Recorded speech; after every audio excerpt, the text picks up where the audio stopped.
So Ed, nice to see you, albeit down the other end of a Zoom. You're Ed Jowle. Tell us a bit about your upbringing. Was it a musical household? You were in Derbyshire, I think. That's correct. Musical, in a sense. I think there was a bit more Earth, Wind and Fire than there was Mozart in my upbringing. or certainly when I did start singing, it was ABBA in 4 parts instead of Bach chorales and that sort of thing. I think really that the first time I would have enjoyed singing to the extent of being completely consumed by it would have been on stage in some sort of musical locally, either in a youth production or in an amateur production. And that was my life for years and years. Really, I think what started me off in this direction. Yeah, so it was a fairly early Damascene conversion, as it were. And you absolutely. Yeah. I think I probably would have been 17 when the Faustian Pact was made, you know, to say that I will do this with my life until ruin or something else derails it. I don't know. Yeah, and of course you've hit a rather bumpy patch in the world's general development, shall we say, over the last 18 months. So, well, maybe it's a good thing you're still at college and not actually sort of out on the road. I couldn't put it better myself. Yeah, I've been very lucky with being here, and I've got a very nice church job that kept me singing and in funds, basically, without being completely destitute in that time. Sorry. You've said here, we can see that there's a piano behind you and you look as though you're in some sort of institution. What institution would that be? It's the Royal College of Music, where I study at the minute. In fact, this is my 8th year of study here. So I left school, came here, and they've not kicked me out since. And I've got this year, and then after that, the world awaits. So you're now in the opera studio part of. That's correct. Yeah. That's great. And who are you studying with? Who are your mentors? Russell Smythe is my singing teacher, the great guru, and Caroline Dowdall, I'm very lucky to say, is my coach, who was an absolute magician. Well, that's good to hear. Now, tell me a bit about what you're aiming for. I mean, you know, obviously, it's how long is a piece of string? It's who knows. But how do you see your career going, and how do you want to balance? It looks to me as though you might be quite a keen leader singer, quite a keen song singer. How do you want to balance opera and song? Well, it's funny you should say that. I think that's something I wouldn't have said of myself until quite recently. I've always been more nervous or uncomfortable in a concert or recital situation. I mean, I come from a background of being somebody else in their clothes on stage with that separation. Yeah. And that is a source of comfort as well as a source of inspiration and these sorts of things. So, I mean, would I ever want to completely diversify in one area? Absolutely not. But I think it has to be said, you know, if you're going to sing in opera houses, if you're going to take on those sorts of jobs, there's a massive time constraint on that. I mean, and also you have to consider what that costs you in terms of your health and in terms of your stamina, these sorts of things. I think people that are able to do a variety of opera, concert and recital work are very lucky to be able to do so. But I think it must surely be the healthiest way if that is something that gives you joy. I think you're absolutely right, and I think one feeds off the other, which I think is probably what you're saying. That absolutely, yes. And I always approach song as I would an operatic role. You know, there are your given circumstances. Yeah. There are just fewer trappings, unless, of course, you're doing a concert production of an opera, in which case the principle is exactly the same. The only difference, I suppose, much to our fear with song, is that each song is its own production, is its own research, is its own work that you would do for a role that would last you an evening. Yes. Or more, you know, who knows? So that there is infinitely more work to do, and I suppose that's why it is intimidating, but also rewarding to go through this variety in the space even half an hour, all these different worlds, all these different people. Yes, and of course there's nowhere to hide, is there? You're not, as you say, you're not hiding behind a costume and behind makeup and anything else, and you're probably closer to the audience as well. You can see the whites of their eyes. Exactly. You know, and there's also an element of particularly somebody who's had my sort of education in their 20s or whatever. We often grow up singing, you know, as is necessary in small rooms and these sorts of things. And when you eventually start getting into a situation where you sing opera or even concert repertoire in a proper acoustic, in a large space, you realize that the risks you can take are far fewer. And it is so liberating to be possibly in a smaller space, who knows, but certainly with a piano, the scope of expression is far greater. The potential for risk, which of course is where all the exciting stuff comes. You know, what are we going to do next? Who knows? Yeah. I see that you were at the Verbier Festival, the Atelier Lyrique this summer, doing Colina in Bohème. What tell us a bit about that experience? Oh, it was incredible. What a weird and wonderful place to be in, particularly straight out of the COVID times and everything. A very overwhelming experience, and a very, very particular, very knowledgeable public that goes there, and it's wonderful to engage with them afterwards. They're always so completely engaged in what you're doing as much as you, which is a beautiful thing. And of course, just to meet so many exemplary people has to be said. I was very lucky to share my time there with some really lovely artists, but great artists, really wonderful singers, both people teaching us and my colleagues that we were in Bohème together. We were doing masterclasses together.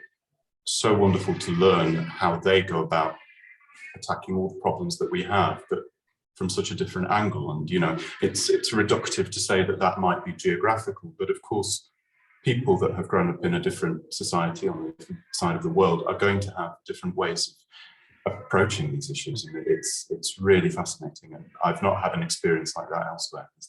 Was it a full-scale production, Ed? Or, I mean... It was semi-staged, I think is the correct way to describe it. So we were in front of the band, and we had some props. Chairs basically were the only pieces of set to use. I think it would probably be, particularly for the scenes with the boys, it's very difficult to do those without moving. Yes. I think we would all feel a bit shortchanged. But yes, semi-staged, correct way of saying it, yeah. Okay, so how would you describe your voice? I mean, are you? I haven't, you know, nothing. I haven't got anything in front of me. I mean, bass baritone. Where do you put yourself in the fach? I think bass baritone is the closest of boxes to slot myself into. I don't know. Box, really. Yeah, well, I mean, it is a box by nature, but you know, you've got to compartmentalize yourself to just for very ease in the world, to know what you're giving people, and so they know what they're getting. I think, yes, I mean, if you were going to approach things very coldly and say, these are the notes that I am capable of singing, yeah. These are the notes that I like to sing, and these are the notes that if you make me sing too many of, I'm going to herniate myself, then bass baritone, I think, is quite a nice fit. But obviously within that, there's a great deal of variety. I think that classification enables me to confidently sing the music that I'm able to sing at the minute, that being, well, operatically speaking, really a lot of Baroque music, a lot of Mozart and some bel canto, and of course, all of the 20th century repertoire, contemporary repertoire that is possible. Well, you're starting your semi-final program with sort of classic, you know, bass baritone role and a comic one at that. So you're starting with Leporello. Correct. Yeah, a very, very old friend. I think I'm right in saying that the first time the music was put in front of me was when I was 15. So the aria has been, I'm not able to say this for many pieces, but the aria has been with me for 11 years now. So it's of course still a challenge, it's extremely difficult, but there is a wonderful feeling that comes from something that is so familiar and in your bones. And I think it's a wonderful showpiece of sadistic glee over the course of 6 minutes, which is great to warm people up with, I thought. Absolutely, says Ed, showing a nice little bit of sadistic glee in his face. Great. Yes. And so from that to Handel, Samson. Yes, I think that probably across the entire program is the biggest clunk of a change. Yeah. To go from if they wear a skirt, you know what he does, to oh my poor son, I will take care of you for the rest of my days. Yeah, that is a big change. But I think as much as I enjoy a transition that makes sense, a bit of shock and awe is always a nice thing. Absolutely. So after those two, then we have a bit of gentle forêt, do we? Not as gentle as you might think, actually.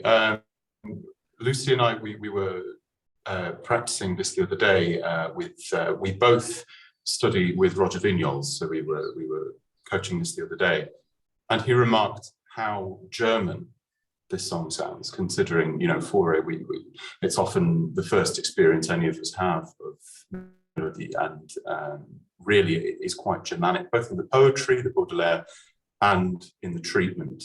And I often feel, particularly in the first few pages, buffeted by this very robust piano part, and it is supposed to be hard going. The poem is yeah. Tell us a bit. So it's not a peaceful autumn. It's chant d'automne. Absolutely. It's a fiery, tempestuous autumn. I guess so. I think really it's. I mean, I don't want to be too simplistic about it, but it really is the autumn of one's life, And I think what we're seeing in real time, what I'm expressing in real time, is a midlife crisis, and the conflict that exists between the domestic and the adventurous, and eventually he picks the adventurous. Lovely, beautifully put. And then the final number in your semi-final program is Jonathan Dove. Tell us about the Sailor Boy. Sailor Boy. Well, to go from picking the adventurous, here we have a young man setting out into the world. His first steps, sort of Jim Hawkins-like, but being discouraged by a mermaid and saying that she foresees his death if he should go to sea, but he can feel the weight of his family around his neck, so there is this resistance, but he resolves to leave triumphantly into the sunset to adventures unknown. Lovely. So that's your semi-final program, the four Mozart, Handel, Fauré and Jonathan Dove. Now the final program, there's a sort of equally nice blend, but you start with the Indian Queen person. Correct. Yes. I think, well, I mean, it was perfectly fashionable at the time for there to be a great deal of mad scenes, mad songs composed, but I think this is one of the finest examples, probably, for a bass voice or a bass baritone voice, whatever you would say. This transition in the recitative from setting the scene, incantation, to the gods, to what you can only assume is some hallucinogenic experience of toads and rocks and snakes and lullabies. Eventually, it's a bit off the wall, this, but it's great fun to sing. Now, you talked about Fauré being a bit Germanic in Chant d'automne. Now you've got something Germanic. You've got Der Feuerreiter from Wolf's Mörike-Lieder. Absolutely, and this is the freshest piece in all of the program. So, I mean, at the minute, it's got a special place in my mind, trying to make sure that we're completely in that world. But what a terrifying world to be in. This Describe it a little bit. Describe it. So it really deals with a German folk legend, the fire rider, this figure that appears whenever there is a fire on a bony steed and charges into the flames. But in Mörike's treatment, he's a benevolent presence. He goes in to try and to besprochen the fire, to try and, in this instance, means to put the fire out. But of course, the devil has other plans, smiling down at him from the rafters, and takes him away. And then from this completely extreme music, there is a calm section that tells us what happens thereafter. A miller in the basement finds his skeleton still sat upon the steed, just fading into dust. And it's chilling, really terrifying. It's a great story. I mean, we're talking about this on the morning after Halloween, so it's quite appropriate, really. Yeah. Yes, Lucy pointed this out the other day. Not only do we have a Halloween song, we have the Song of Autumn as well, and it was completely unintentional. Wow. I've got to say, maybe it's just a reflection of my innate misery. Who's to say? Might well be. But you're disguising your innate misery very well, I have to say. Thank you. That's coffee. And after the Feuerreiter, we do have some opera, and we go back to Mozart. Tell us about the Figaro aria that you're giving us. Well, it's the first moment in what is a very long evening where we get the impression that Figaro has lost control. If things are going wrong for him, he's misunderstanding, he's being cack-handed in all sorts of ways when he thinks he's the master of all things. But at this point, the one constant that he has relied upon and expected, that being Susanna and her fidelity to him through all of this, is in question. And not only in question, he has reached his own conclusion that she, in fact, wants to be with the Count and is with the Count and is scheming to be with the Count. So here we find him laying a trap. And in the midst of laying that trap, takes a moment to address all the men in the audience and asks the collective question, why are we this way? Why do we invest this emotional currency in an entire sex that is so unfaithful to us? And of course, then he's proven completely wrong, as he should be. But it's his moment. Beautifully put. So from the secular to the sacred to end, and a bit of Stanford. Absolutely. And absolutely, well, the set and indeed the poetry by Walt Whitman is songs of faith. But I think this is something of a humanist manifesto, really. This introverted conversation with the soul. Are we made of such stuff that we can embark upon this journey to what lies beyond the physical life? And it sounds quite dense, and I suppose it is quite dense as a concept, but the way that Stanford treats it is this really beautiful, gentle increase from trepidation to complete ecstasy at this thought of transcending to another realm of time and space without gravity. It's a hell of a thing to perform together, and we think it'll be a great way to finish things off. I look forward very much to hearing it. Thank you very much, Ed. Back to studies, and I'll see you next week. Absolutely, yes. Nice to meet you, Martin. And